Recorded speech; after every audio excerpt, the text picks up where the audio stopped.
9ஆம் வகுப்பு கணிதம் பயிற்சி 4.7 1வது கணக்கு.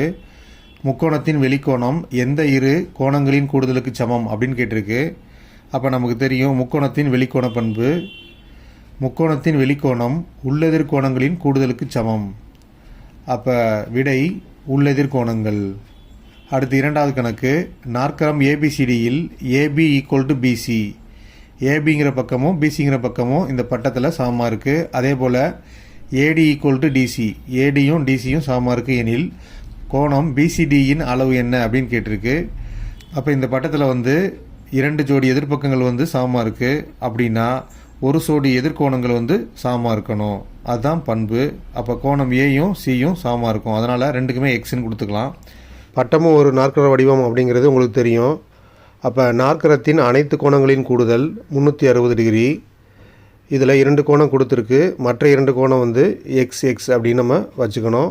அப்போ கோணம் ஏக்கு பதிலாக எக்ஸு, சிக்கு பதிலாக எக்ஸு. கோணம் பி 108 டிகிரி கொடுத்துருக்கு. கோணம் டி 42 டிகிரி கொடுத்துருக்கு. அப்போ எக்ஸ் எக்ஸி கூட்டினா 2 எக்ஸு, 108ஐயும் 42ஐயும் கூட்டினா 150. 150 அந்த சைடு எடுத்துகிட்டு போனால் -150 ஆயிரும். இப்போ 360 கழிச்சா 210. இந்த பெருக்கில் உள்ள 2 அந்த சைடு எடுத்துகிட்டு போனால் வகுத்தல் 2 ஆகுது. அப்போ இதை வகுத்தோம் அப்படின்னா ஓரன் 2 ஓரன் 2 1 அடங்காது. ஈவில் ஒரு 0 சேர்த்து இந்த 0வை சேர்த்து பிடிக்கணும் 10. I2 10. அப்போ 2ஆல் வகுத்தா x = 105 டிகிரி அப்படின்னு கிடைக்குது. அப்போ விடை 105 டிகிரி. அடுத்து 3வது கணக்கு. சதுரம் ஏபிசிடியில் மூலைவிட்டங்கள் ஏசி மற்றும் பிடி ஆனது ஓவில் சந்திக்கின்றன எனில் ஓவை முனையாக கொண்ட சர்வசம முக்கோண சோடிகளின் எண்ணிக்கை என்ன அப்படின்னு கேட்டிருக்கு. இப்போ இந்த சதுரத்தை மூலைவிட்டமாக நம்ம பிரிக்கும்போது ஏற்படக்கூடிய 4 முக்கோணங்களும் சமமாக தான் இருக்கும். இதில் நம்ம என்ன சொல்ல போகிறோம் அப்படின்னா சர்வசம முக்கோண சோடிகளின் எண்ணிக்கை எத்தனை அப்படின்னு பார்க்க போகிறோம். அதுக்காக நான் இந்த 4 முக்கோணத்தையும் பிரித்து எழுதியிருக்கிறேன். இப்போ இதை ஒரு ஜோடியாக எடுத்துக்கலாம் 1, இதை ஒரு ஜோடியாக எடுத்துக்கலாம் 2, இதை ஒரு ஜோடியாக எடுத்துக்கலாம் 3. அது மாதிரி இதை வச்சு இதை ஒரு ஜோடியாக எடுக்கலாம் 4, இதை ஒரு ஜோடியாக எடுக்கலாம் 5, அப்புறம் மீண்டும் இதை ஒரு ஜோடியாக எடுக்கலாம். அப்போ மொத்தம் 6. 1 2 3 4 5 6. அப்போ 6 ஜோடிகளை நம்ம அமைக்கலாம். அடுத்து 4வது கணக்கு. கொடுக்கப்பட்டுள்ள படத்தில் சிஇ இணை டிபி எனில் எக்ஸ் டிகிரியின் மதிப்பு காண்க அப்படின்னு கேட்டிருக்கு. அப்போ இங்கே ஏபிசிடிங்கிறது ஒரு நாற்கரம். அதில் பிடியும் இசியும் இணையாக இருக்குது அப்படின்னு சொல்லியிருக்கிறாங்க.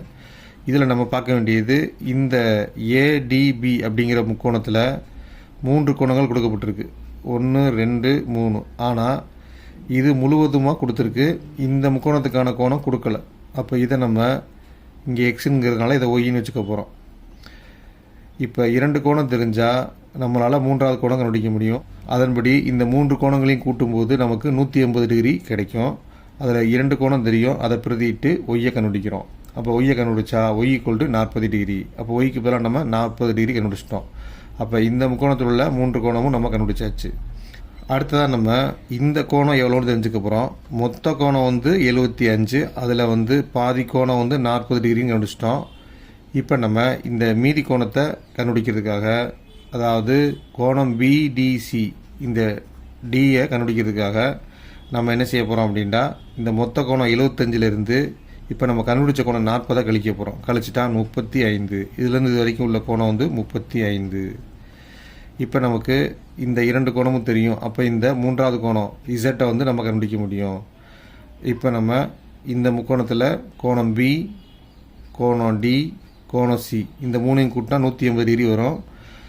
அதில் பி தெரியாது இசட்டு, டி 35, சி 60. அப்போ இதை சுருக்குனா நமக்கு என்ன கிடைக்குது? இசட் = 85 டிகிரி அப்படின்னு கிடைக்குது. அப்போ இசட்டுடைய மதிப்பு 85. இது இணைகோடாக இருந்தால் இது ஒரு குறுக்கு வெட்டி. அப்போ இணைகோட்டை ஒரு குறுக்கு வெட்டி வெட்டும்போது ஏற்படுத்தக்கூடிய ஒன்றுவிட்ட கோணங்கள் சமம். அப்போ இந்த கோணமும் இந்த கோணமும் சமமாக இருக்கும். அப்போ எக்ஸும் 85 டிகிரி தான். அப்போ விடை 85 டிகிரி. அடுத்த 5வது கணக்கு. கொடுக்கப்பட்டுள்ள கூற்றுகளில் சரியானது எது அப்படின்னு கேட்டிருக்கு. அப்போ 2 முக்கோணங்கள் கொடுக்கப்பட்டு 2ம் சர்வசமம் சொல்லியிருக்காங்க. அப்போ இந்த கூற்றில் சர்வசமம் எப்படி சொன்னால் சரியானது அப்படிங்கிறத நம்ம கவனிக்கணும். இப்போ ஃபஸ்ட்டு முக்கோணம் ஏபிசி. அப்போ ஏபிசி இந்த திசையில் இந்த முக்கோணம் போகுது. அதே திசையில் தான் இந்த முக்கோணத்தையும் நம்ம சொல்லணும். சர்வசமமாக இருந்தால் இரண்டும் ஒரே மாதிரி தான் நம்ம சொல்லியிருக்கணும். அப்போ ஏயில் ஆரம்பித்து பி வழியாக சி போய் இப்படி வருது.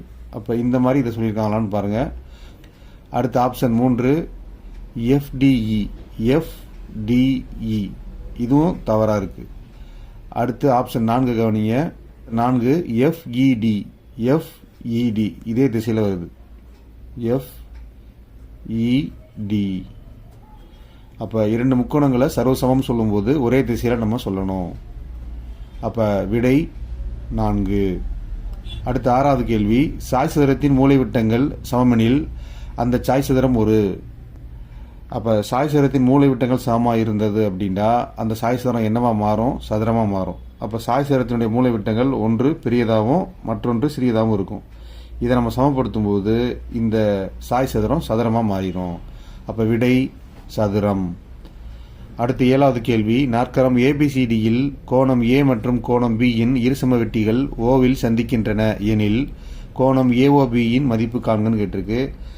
அப்போ ஒரு நாற்கரத்தில் இரண்டு இருசம வெட்டிகள் வெட்டும்போது ஏற்படக்கூடிய ஒரு புள்ளி தான் இந்த ஓ.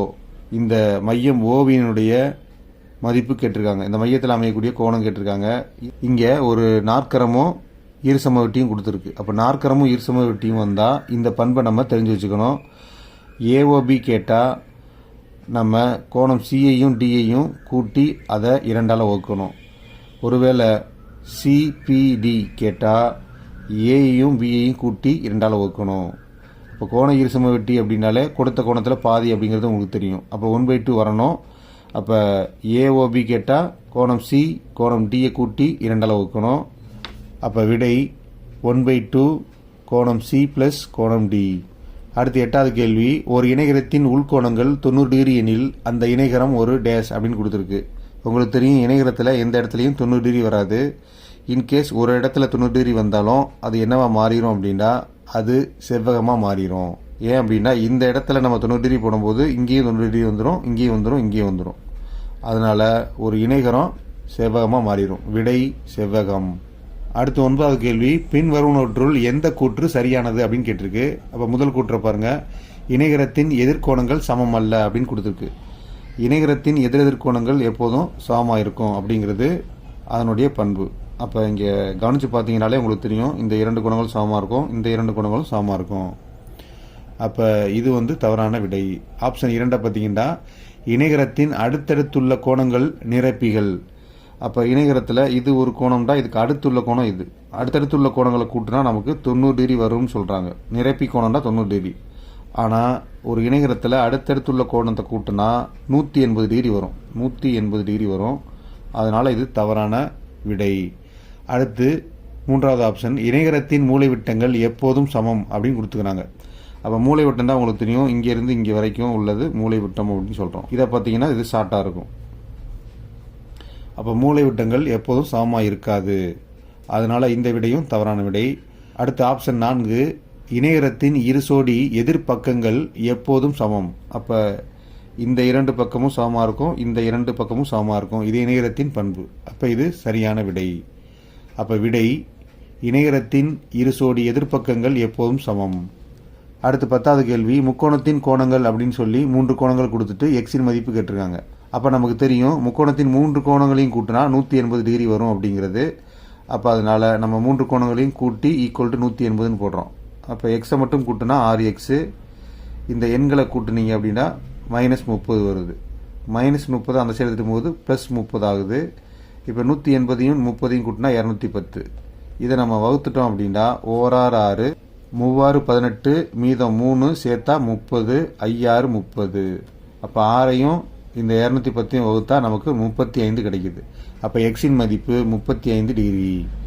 அடுத்து 11வது கணக்கு.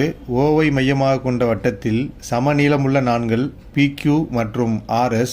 மேலும் கோணம் POQ = 70 டிகிரி எனில் கோணம் ORS = டேஷ் அப்படின்னு கேட்டிருக்கு. இப்போ இந்த கணக்கை பொறுத்த வரைக்கும் PQவும் RSம் சமநீளமுள்ள நாண்கள். அப்போ சமநீளமுள்ள நாண்கள் மையத்தில் சம கோணங்களை தாங்கும். அப்போ இது 70 டிகிரி அப்படின்னா இதுவும் 70 டிகிரி அப்படிங்கிறத நம்ம புரிஞ்சுக்கணும். உங்களுக்கு தெரியும் வட்டத்தில் ஆரங்கள் எப்போதும் சமமாக தான் இருக்கும். அப்போ இதுவும் ஆரம் தான், இதுவும் ஆரம் தான். அப்போ ஆரத்தினுடைய பக்க நீளங்கள் வந்து சமமாக இருக்கும். அப்போ சம பக்கங்களை தாங்கும் கோணங்களும் சமமாக தான் இருக்கும். அப்போ இதை எக்ஸ்னு வச்சுக்கிட்டா இதுவும் எக்ஸ் தான். ஆர் கோணம் எக்ஸ்னு வச்சுக்கிறோம், எஸ் கோணம் வந்து எக்ஸு. இப்போ எக்ஸி கூட்டினா 2x, 70 அந்த சைடு கொண்டு போய் கழிக்கும்போது 110 வருது. அப்போ 110 2ஆல் வகுத்தா 55. அப்போ எக்ஸின் மதிப்பு 55 டிகிரி. அப்போ விடை 55 டிகிரி. அடுத்து 12வது கணக்கு. ஆரம் 25 சென்டிமீட்டர் உள்ள வட்டத்தின் மையத்திலிருந்து 15 சென்டிமீட்டர் தூரத்தில் உள்ள நாணின் நீளம் காண்க அப்படின்னு கேட்டிருக்கு. அப்போ மையத்திலிருந்து இந்த நாணுக்குள்ள தூரம் 15 சென்டிமீட்டர், மையத்திலிருந்து ஆரம் 25 சென்டிமீட்டர் கொடுத்துருக்கு. கேள்வி என்னென்னா நாணின் நீளம் ஏபி கண்டுபிடிக்கணும். ஏபியை நம்ம டைரெக்டாக கண்டுபிடிக்க முடியாது, ஃபஸ்ட்டு ஏடி கண்டுபிடிக்கணும். இப்போ இங்கே கவனித்து பார்த்தீங்க அப்படின்னா மையத்திலிருந்து நாணிற்கு வரையப்பட்ட கோடு செங்குத்தாக உள்ளது. அப்போ இதில் உருவாகக்கூடிய கோணம் வந்து செங்கோண முக்கோணம். செங்கோண முக்கோணம்னாலே உங்களுக்கு தெரியும், பித்தாகரஸ் தேற்றம் நம்ம பயன்படுத்தலாம். அப்போ இந்த பித்தாகரஸ் தேற்றத்தை பயன்படுத்தி எக்ஸின் மதிப்பை கண்டுபிடிக்க போகிறோம் ஃபஸ்ட்டு, அதிலிருந்து நாணை கண்டுபிடிக்க போகிறோம். அப்போ பித்தாகரஸ் தேற்றத்தில் கர்ணம் கண்டிப்பாக தெரியணும். அப்போ செங்கோணத்துக்கு எதிராக உள்ள பக்கம் தான் கர்ணம். கர்ணத்தின் வர்க்கம் மற்ற இரு பக்கங்களின் வர்க்கங்களின் கூடுதலுக்கு சமம். அதன்படி ஓஏ வந்து 25ன்னு போட்டிருக்கோம், ஏடி வந்து தெரியாது அதான் கண்டுபிடிக்க போகிறோம், அதை எக்ஸ்ன்னு போட்டிருக்கோம். ஓடி வந்து 15. இதை பூரா ஸ்கொயர் பண்ணுறோம். இப்போ நம்ம எக்ஸ் தான் கண்டுபிடிக்க போகிறோம். எக்ஸை அந்த சைடை வச்சுட்டு இந்த 225 இந்த சைடு எடுத்து வரோம், -225 ஆகுது. இதை கழிச்சா 400. இப்போ இந்த ஸ்கொயர் அந்த சைடு எடுத்து வந்தால் ஸ்கொயர் ரூட்டாக மாறுது. அப்போ ஸ்கொயர் ரூட்டில் உள்ள மதிப்பு கண்டுபிடிக்கிறதுக்கு இதை வர்க்கமாக பிரிக்கணும். 20 × 20 400.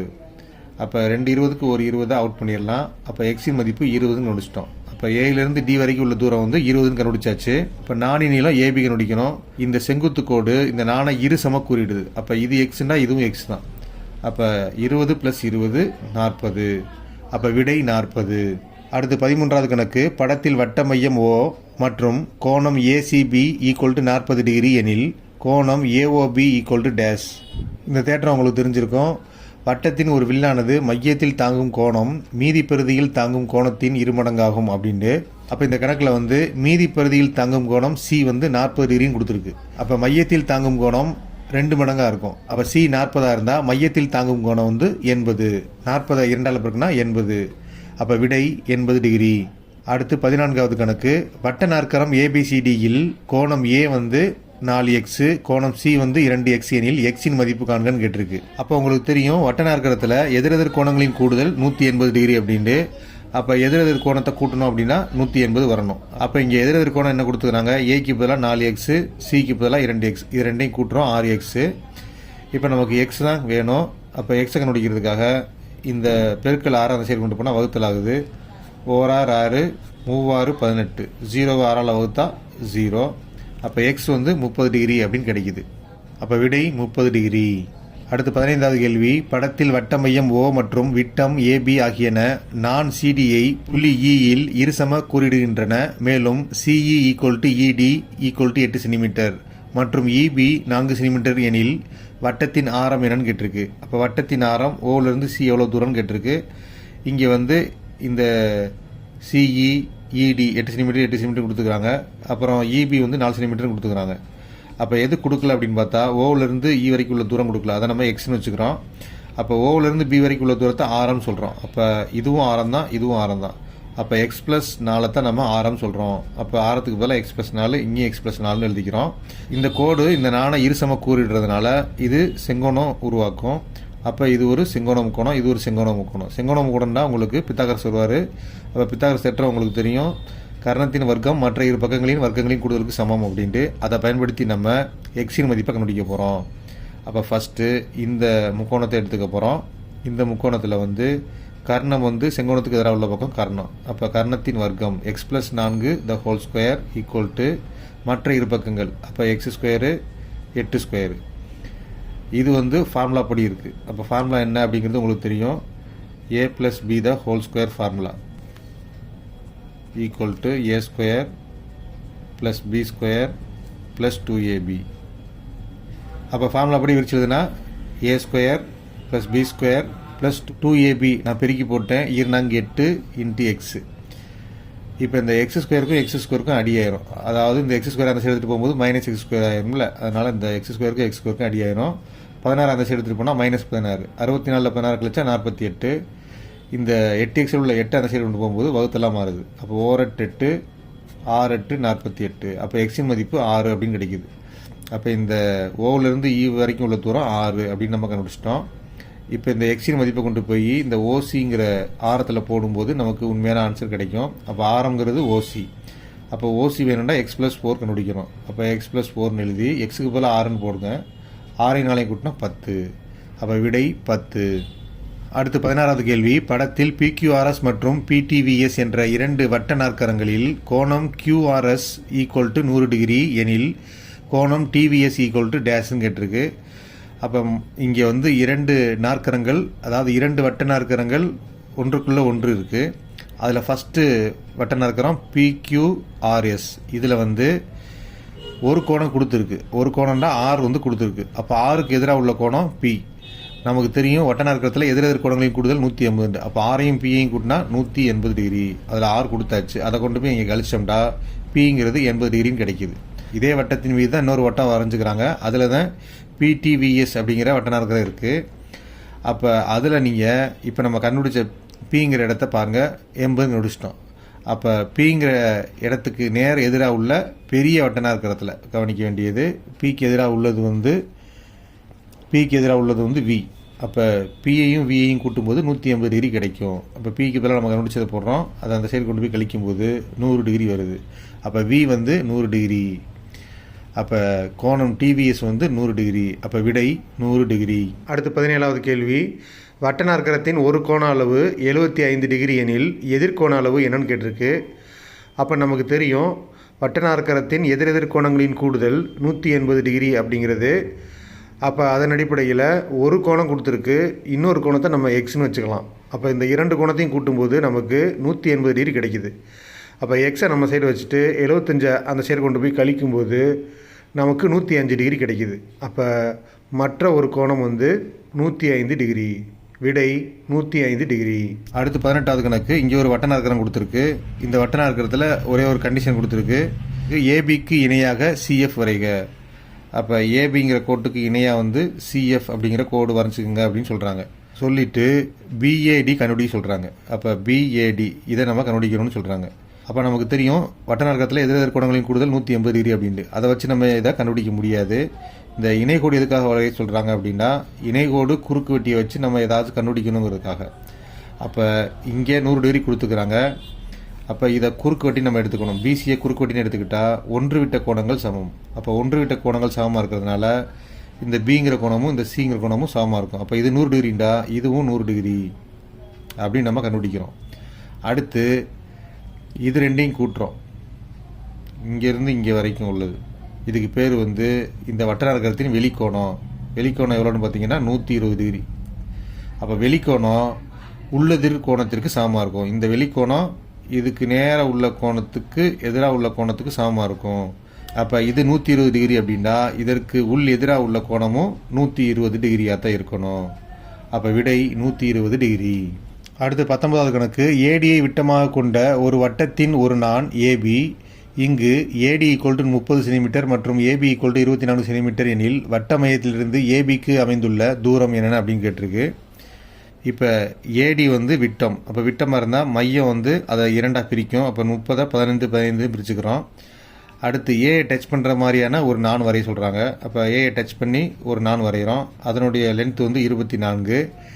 இப்போ மையத்திலேருந்து இது எவ்வளோ தூரத்தில் இருக்குதுன்னு கண்டுபிடிக்கிறதுக்கு நம்ம செங்குத்து கோடு தான் போடணும். அப்போ இந்த நம்ம வரைஞ்ச கோட்டுக்கு செங்குத்து கோடு போடுறோம். அப்போ உங்களுக்கு தெரியும். அப்போ செங்குத்து கோடு நாணை இரு சமக்கூறிடும். அப்போ 24 அது என்ன பண்ணோம் 12 12 பிரிச்சிரும். அப்போ இங்கே ஒரு செங்கோண முக்கோணம் ஏற்படுது. அந்த செங்கோண முக்கோணத்தை பயன்படுத்தி நம்ம ஓவிலேருந்து இந்த கோடு டி வந்து எவ்வளோ தூரத்தில் இருக்குது அப்படிங்கிறத கண்டுபிடிக்க போகிறோம். அதுக்கு நம்ம பித்தாகரஸ் தேற்றத்தை பயன்படுத்த போகிறோம். அப்போ செங்கோணத்துக்கு எதிராக உள்ள பக்கம் கர்ணம். கர்ணத்தின் வர்க்கம் மற்ற இரு பக்கங்களின் வர்க்கங்களின் கூடுதலுக்கு சமம். 15 ஸ்கொயர் பண்ணால் 225, 12 ஸ்கொயர் பண்ணால் 144. இதை கழிச்சிட்டோம்னா 81. ஸ்கொயர் அங்கே கொண்டு வந்தால் ஸ்கொயர் ரூட் ஆகுது. இதை பிரிக்கும் போது 99 81. அப்போ 2 9க்கு ஒரு 9 வெளியில் எடுக்கிறோம். அப்போ எக்ஸின் மதிப்பு 9. அப்போ விடை 9. அப்போ விடை 9 சென்டிமீட்டர். அடுத்து 20வது கணக்கு. இதில் ஆர்எஸ்ஸின் மதிப்பு கேட்டிருக்கு. ஆர்லேருந்து எஸ் எவ்வளோ தூரம்னு கேட்டிருக்காங்க. இதில் கவனித்து பார்த்தீங்கன்னா பிக்யூங்கிறது நான், இந்த ஓஎஸ் அப்படிங்கிறது செங்குத்து கோடு அப்படின்னு சொல்கிறாங்க. அப்போ செங்குத்து கோடு என்ன செய்யும், நானாக இரு சமக்கூறிடும். இது 30ண்டா 15 15 பிரித்து விட்ரும். ஓபிங்கிறது ஆரம் சொல்கிறாங்க. ஆரம் வந்து 17 சென்டிமீட்டர். அப்போ நம்ம ஃபஸ்ட்டு என்ன செய்ய போகிறோம் அப்படின்னா, ஓவிலேருந்து ஆறுக்குள்ள தூரம் இது எவ்வளோ கண்டுபிடிக்க போகிறோம். அதன் பிறகு இந்த ஆர்எஸ்ஸை கண்டுபிடிக்க போகிறோம். அப்போ கண்டுபிடிக்கிறதுக்கு இது ஒரு செங்கோண முக்கோணமாக ஃபார்ம் ஆயிருக்கு. அப்போ செங்கோண முக்கோணத்தில் கர்ணம் இது செங்கோணத்துக்கு எதிராக உள்ள பக்கம். அப்போ கர்ணத்தின் வர்க்கம் மற்ற இரு பக்கங்களையும் வர்க்கங்களையும் கூடுதலுக்கு சமம். 17 ஸ்கொயர் பண்ணி 15 ஸ்கொயர் பண்ணி இதை இந்த சைடு கொண்டு வந்து கழிக்கிறோம். கழிச்சா 64 கிடைக்கிது. அப்போ ஸ்கொயர் கொண்டு வந்தால் ஸ்கொயர் ரூட்டாக மாறுது. அப்போ 64 நம்ம பிரிக்கும் போது 8 × 8 64. அப்போ 2 8க்கு ஒரு 8 வெளியில் எடுத்துட்டா ஓஆர் வந்து 8 அப்படின்னு கிடச்சிருது. ஓஆரோடைய ஆன்சர் வந்து 8. அப்போ நமக்கு இங்கேருந்து இங்கே வரைக்கும் தூரம் கிடச்சிது. ஓவிலேருந்து எஸ் வரைக்கும் உள்ள தூரத்தை தான் நம்ம ஆரம் சொல்கிறோம். ஓவிலேருந்து பி வரைக்கும் உள்ள தூரத்தை தான் நம்ம ஆரம் சொல்கிறோம். அப்போ இது 17னா இதுவும் 17 தான். இந்த ஃபுல் லென்த் 17 தான். அப்போ ஆரம் ஓபி ஓஎஸ் ரெண்டும் சமம்னு சொல்ல வர்றோம். அப்போ ஓபி வந்து 17 கொடுத்தாச்சு. ஓஎஸ்ஸை ரெண்டாக பிரிச்சுக்கலாம். OR RS. ஓஆராக ஜஸ்ட் நவ் கண்டுபிடிச்சிட்டோம் 8 அப்படின்ட்டு. ஆர்எஸ் வந்து கண்டுபிடிக்க போகிறோம். அப்போ 8 அந்த சைடு கொண்டு வந்து கழிக்கும்போது 9 விடையாக வருது. ஆர்எஸின் நீளம் வந்து 9. அப்போ விடை 9 சென்டிமீட்டர்.